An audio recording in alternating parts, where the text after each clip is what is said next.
Palabra y vida. Con el padre Manuel Horta, desde Sevilla.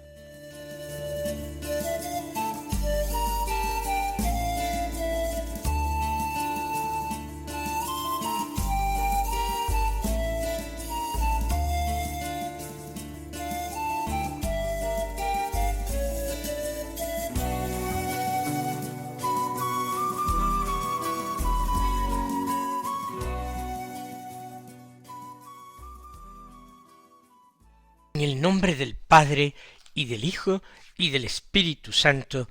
Amén. Alabados sean Jesús y María. Muy buenos días, queridos amigos, oyentes de Radio María y seguidores del programa Palabra y Vida. Hoy es miércoles, el miércoles de la cuarta semana del tiempo ordinario. Y este miércoles es día 4 de febrero. Nosotros vamos a escuchar inmediatamente con atención el Evangelio que se proclama en la misa del día para tratar de transformar este Evangelio en vida, en convertirlo en oración, en súplica y también utilizarlo como materia para nuestra meditación.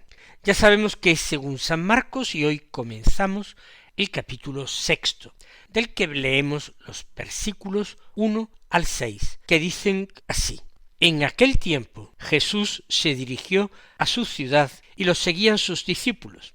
Cuando llegó el sábado, empezó a enseñar en la sinagoga. La multitud que lo oía se preguntaba asombrada: ¿de dónde saca todo eso? ¿Qué sabiduría es esa que le ha sido dada? ¿Y esos milagros que realizan sus manos? ¿No es este el carpintero, el hijo de María, hermano de Santiago, y José, y Judas, y Simón? ¿Y sus hermanas no viven con nosotros aquí? Y se escandalizaban a cuenta de él. Les decía: no desprecian a un profeta más que en su tierra, entre sus parientes y en su casa. No pudo hacer allí ningún milagro, sólo curó a algunos enfermos imponiéndoles las manos. Y se admiraba de su falta de fe, y recorría los pueblos de alrededor enseñando.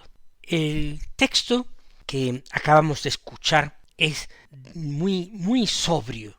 Es un texto que incluso por su sencillez nos desconcierta. Este regreso de Jesús a la ciudad en la que él se había criado, en Nazaret. Y no es que encuentre allí un rechazo total ni una persecución abierta, sino lo que encuentra Jesús allí es la dificultad de sus conciudadanos de abrirse al misterio de su persona. Vamos entonces a tratar de meditar el texto al mismo tiempo que hablamos con el Señor.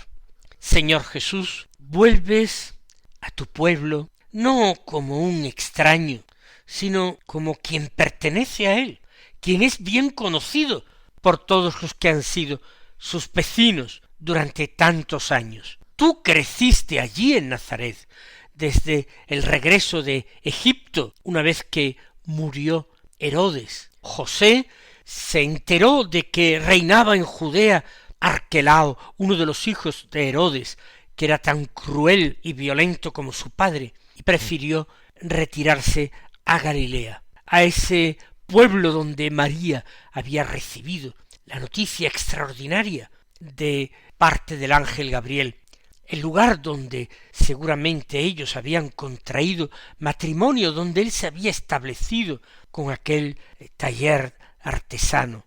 Pero ahora Jesús, no vienes solo, vuelves acompañado de tus discípulos. Quieres hacer ver que el reino de los cielos del que habla se concreta en esa comunidad de fe y de amor que tú has sabido formar, llamando a aquellos discípulos, unos pescadores en el lago, pero habrá otro que sea precisamente de Nazaret, otros vienen de Caná, o quizás de Cafarnaún, el publicano Mateo, y el sábado entras en la sinagoga, como es la costumbre y el deber de los judíos, para escuchar la palabra de Dios, para rezar juntos y entonar cantos y salmos, en alabanza a Dios. Y en la sinagoga cualquiera puede tomar la palabra, interpretar la escritura, y con más motivo te esperan a ti, porque han escuchado ya cosas acerca de ti. Y tú, efectivamente, aprovechas la ocasión para enseñar. No gritas, no te impones, simplemente hablas, enseñas, y tu palabra despierta asombro, porque no lo habías hecho nunca allí, o al menos no lo habías hecho de la misma manera, Señor. Pero su asombro no es un asombro que se abre a la sorpresa, sino es un asombro, diríamos, malo, inquieto, nervioso, un asombro que se resiste a dejarse llevar de la mano hacia la fe, hacia la aceptación de que tú ya no eres, Señor, un vecino más, que tú estás cumpliendo una misión dada precisamente por tu Padre, por Dios. Y tú escuchas seguramente allí todas las preguntas que brotan de la multitud, que brotan de sus labios o de sus corazones, sin siquiera pronunciarlas, porque tú penetrabas los corazones de los hombres y leías en ellos con toda claridad. Hay una pregunta que se impone sobre todo y que muestra esa resistencia interior. ¿De dónde saca todo eso? No preguntan para acogerte, respetarte por aquel lugar de donde viene tu sabiduría. Preguntan para ponerte límites. Este no puede enseñarnos a nosotros gran cosa, porque ha estudiado lo mismo que nosotros, y la experiencia de la vida la ha adquirido aquí entre nosotros. A pesar de que digan, ¿de dónde saca todo esto? Señor, no están buscando tu fuente, tu origen. Si lo hicieran, tú los llevarías hasta el Padre. Ellos están buscando algún argumento en que apoyarse para negar que toda esa sabiduría proceda de ti, recibida directamente de tu Padre Dios. Por eso siguen diciendo, ¿y qué sabiduría es esa que le ha sido dada? ¿Qué origen tiene? ¿Es un origen santo o es un origen diabólico? Porque también los posesos eran capaces de hablar lenguas extrañas y desplegar una fuerza sobrehumana. ¿De dónde lo saca? ¿Qué sabiduría es esa que le ha sido dada? Y en el fondo, ¿quién se la ha dado? Y esos milagros que realizan sus manos. Señor, qué terribles sospechas están lanzando contra ti. Están acogiéndote con una desconfianza espantosa. Se mezcla algo la envidia, ese deseo que tenemos, Señor, los seres humanos, de igualar a los que son seres superiores con nosotros, superiores en virtud, superiores en inteligencia, superiores en gracia y en santidad. No, Señor, no se lo preguntan sinceramente con el deseo de obtener respuestas. Sí, te reconocen cercano, quizás demasiado cercano. No están dispuestos a aceptar esa vocación, esa misión que has recibido. Te llaman por tu oficio en Nazaret, el carpintero, por tu origen, el hijo del carpintero y de María. Te llaman por tu familia, por tus hermanos y hermanas. Ellos quieren reducirte a lo que fuiste entre ellos, como si el pasado, tu vida oculta, pudiera ya encerrar todo lo que tú eres ahora. Y así, Señor, esa cercanía no la convierten en una ventaja para conocerte, para llegar hasta ti, sino que esa cercanía la convierten en un obstáculo. El conocimiento superficial es quizás más terrible y más negativo que un desconocimiento total. Y esto, Señor, me hace a mí plantearme un interrogante muy serio. ¿Cuántos cristianos hay, Señor? Te conocen superficialmente, apenas saben nada de ti, pero te creen muy de ellos, muy suyo, como una posesión, como un elemento de su propia cultura, en que se apoyan tantas creaciones del espíritu humano, edificios extraordinarios en tu honor, obras de arte maravillosas en tu honor, fiestas, calendarios, todo en tu honor. Hay una cercanía, es nuestro, pero en el fondo no lo conocemos y en el fondo tampoco nos importa tanto, ni te reconocemos a ti como Señor de nuestras vidas, no te reconocemos derecho sobre nosotros para que nos digas qué es lo bueno o lo malo, lo que Dios quiere o lo que rechaza. Mejor lo fiamos a nuestro propio juicio y decimos, para mí eso no está mal. ¿Y qué importancia tiene que para mí no está mal si el Señor nos enseña otra cosa? Queremos desde la cercanía y esa familiaridad un tanto vulgar. Queremos controlarte, queremos dejarte reducido a tus límites, a cuando vamos a la iglesia, a las celebraciones religiosas, al folclore religioso, a las fiestas que van jalonando nuestra vida y los años de nuestra vida. Quizás, mi Señor Jesús, la actitud de muchos de nosotros no es muy parecida a la de tus conciudadanos de Nazaret. Y a mí me asusta esa frase tan sencilla y tan dura que pronuncia el Evangelio. Y se escandalizaban de él. Se escandalizaban a cuenta de él. No se escandalizan de un pecado, no se escandalizan del mal, sino se escandalizan de Dios mismo cuando Dios no encaja en sus categorías, cuando Dios no se somete a sus costumbres, a su forma de pensar, cuando Dios no se somete a las tradiciones o a la cultura dominante. Entonces lo corregimos, lo bajamos, y a quien te quiera seguir fervientemente a tenerte como Señor, diremos que es un fanático que no está hecho para vivir en medio de nosotros, porque no acepta nuestros valores, los valores que la sociedad ha establecido de un común acuerdo, el contrato social. No, Señor, no es el pecado lo que cierra solamente el corazón de los hombres, sino es la falsa seguridad de creer que ya te conocen, lo que puedes dar de sí, lo que puedes exigir de sus vidas, de sus personas. Y tu palabra, Jesús, cuando enseñaste en Nazaret aquel día, cuando nos enseñas en el Evangelio cada día, tu palabra no es una palabra llena de amargura, de resentimiento, tampoco una palabra de imposición, es una palabra llena de autoridad, pero no autoritaria. Tú, Señor, más bien, experimentas ese profundo dolor de que aquellas personas tan cercanas, quizás tan queridas, algunas de ellas, no están dispuestos a aceptar la salvación que tú les traes. Y tú respetas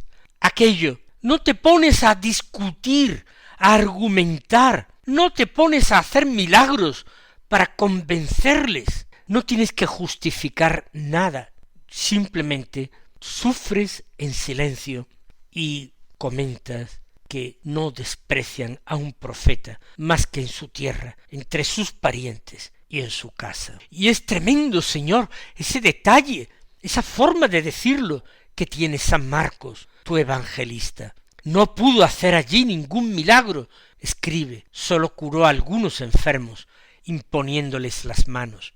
No pudiste, pero eso no quiere decir que a ti te faltara poder, porque todo te lo había puesto el Padre en tus manos, sino porque respetas hasta el extremo la libertad del corazón humano, porque la fe se propone, se anuncia, la fe se da como regalo, pero la fe no se impone, no se puede obligar a nadie a creer, ni siquiera tú que eres Dios, y que como Señor podrías exigirlo, ni siquiera tú quieres atraer a nadie a la fuerza. Tú quieres amigos más que siervos, quieres colaboradores, compañeros, más que esclavos. Y tú, cuando no hay fe, no impones tampoco prodigios, porque el milagro se produce cuando se da el encuentro entre la fe del hombre y el amor de Dios.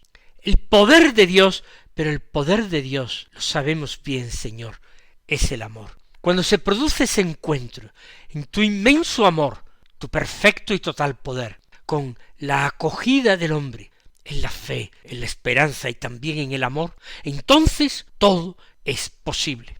Pero si no, nada puedes tú hacer.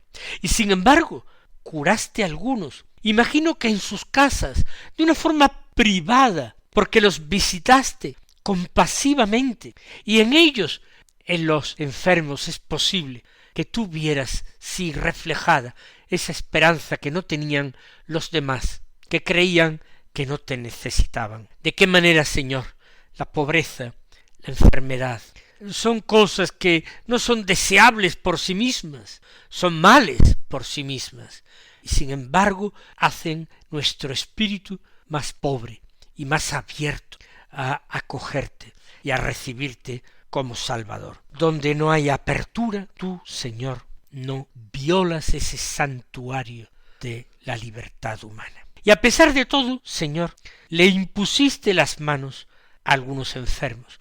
Como ya te he dicho, Señor, yo me lo imagino que muy discretamente, en sus casas, sin nada de espectáculo, seguías respondiendo a la esperanza de quien la tenía puesta en ti, aunque el resto del pueblo, la mayoría de las gentes, no estuvieran preparadas. Y ahora, Señor, otro detalle de tu evangelista San Marcos.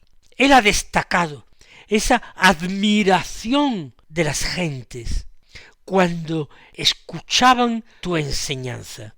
Pero después, al terminar el texto, quien está asombrada y admirada no es la gente, sino tú, Señor. San Marcos así lo dice, que tú te admirabas de su falta de fe.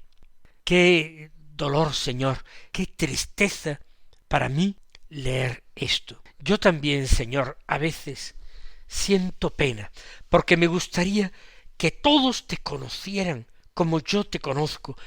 ¿Qué digo como yo te conozco? Mucho más y mejor que yo te conozco. Y querría que te amaran como yo, y más que yo, si es posible, que te amaran con más coherencia con la que yo te amo. Y tengo ese deseo, Señor, y experimento en mí mismo ese celo por darte a conocer, que todos te quieran, que todos te amen, y que esa sea, Señor, mi única gloria y mi única recompensa, haberte podido dar a conocer un poquito más a mis conciudadanos, a mis hermanos. También me asombro de su falta de fe. Es tanto lo que nos habla de ti, es que es imposible apartar a un lugar donde no te veamos actuando, y actuando con poder y con bondad.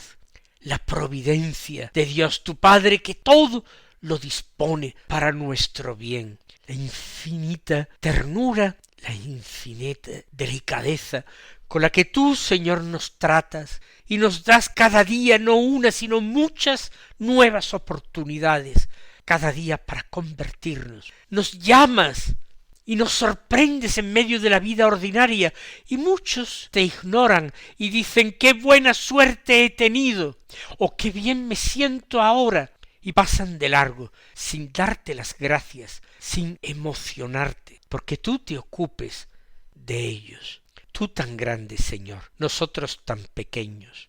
Tú todo, Señor, nosotros nada. Sí, Señor, en esto también puedo seguirte e imitarte, en la admiración, en el asombro, al ver la falta de fe de las gentes. Pero como tú, Señor, que ese asombro mío jamás se trueque en desprecio de los demás, que nunca desespere de nadie, que nunca le diga a nadie que es imposible sacar nada bueno de él. Señor, concédeme a mí y a todos los que leemos con fe tu Evangelio, concédenos la paciencia y la caridad que tú mismo tuviste y derramaste abundantemente como aceite sobre las heridas de tus hermanos. Señor, paciencia y caridad y esperanza de que eres tú quien mueve, en definitiva, los corazones, y que no pensemos jamás que la luz se hace a través de la discusión. La luz en las almas se produce a partir del silencio, cuando decidimos callarnos, para no escucharnos a nosotros mismos, para no escuchar las voces de tantos falsos maestros, de tantos falsos profetas que a veces nos seducen.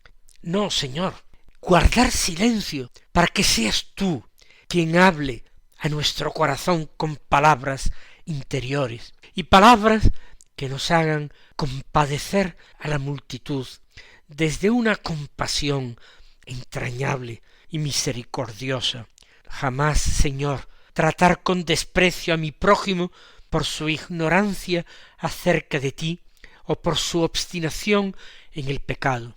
Cuando yo vea a mi alrededor la falta de fe y el pecado, Señor, que recuerde mis propias incoherencias a la hora de vivir mi fe y que recuerde mis propios pecados que tú tan misericordiosamente has querido perdonar. Y entonces ruegue, Señor, por todos, y ruegue con confianza, y los lleve, Señor, en la oración y en el silencio, no en las discusiones, los lleve hasta ti. Señor, líbrame también del desánimo. Tú no te detuviste aquel día, continuaste recorriendo los pueblos de alrededor, enseñándoos, porque tú te acuerdas de que, aunque muchas puertas permanezcan cerradas, otras se abren en los lugares más insospechados, las puertas que uno podría imaginar que estarían más cerradas. Y sigues, Señor, avanzando, y sigues haciendo camino, y sigues dando testimonio del reino, y hablando del Padre, y enseñando a los apóstoles a orar, retirándote tú mismo a solas para entregarte en silencio a la oración. Señor Jesús, no permitas que nuestra fe sea una fe cansada y aburrida, la fe de quien cree que ya lo sabe todo, que ya lo cree todo. No, Señor, porque esa fe, si puede llamarse así, es una fe que ya no te escucha a ti, sino sólo se escucha a sí mismo. Guárdame también, Señor, de una excesiva familiaridad que apaga en mí la sorpresa y me hace caer en una rutina religiosa que me vuelve absolutamente opaca tu palabra. Dame, Señor, un corazón ardiente y disponible, capaz de reconocerte siempre nuevo, capaz de reemprender el camino cada día. ¿Por qué? Porque con frecuencia, Señor, te acercas a mí, no por los caminos de siempre, sino por nuevos caminos. Que no te reduzca a lo que fue, a lo que yo ya viví, a lo que experimenté, sino que me dejes sorprender por lo que tú sigues siendo hoy para mí, Señor, siempre, Maestro. Mis queridos hermanos, que el Señor os colme de sus bendiciones y hasta mañana si Dios quiere.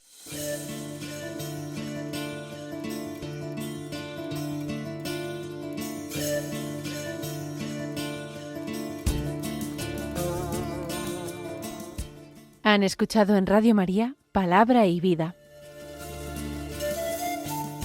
un programa que dirige el Padre Manuel Horta.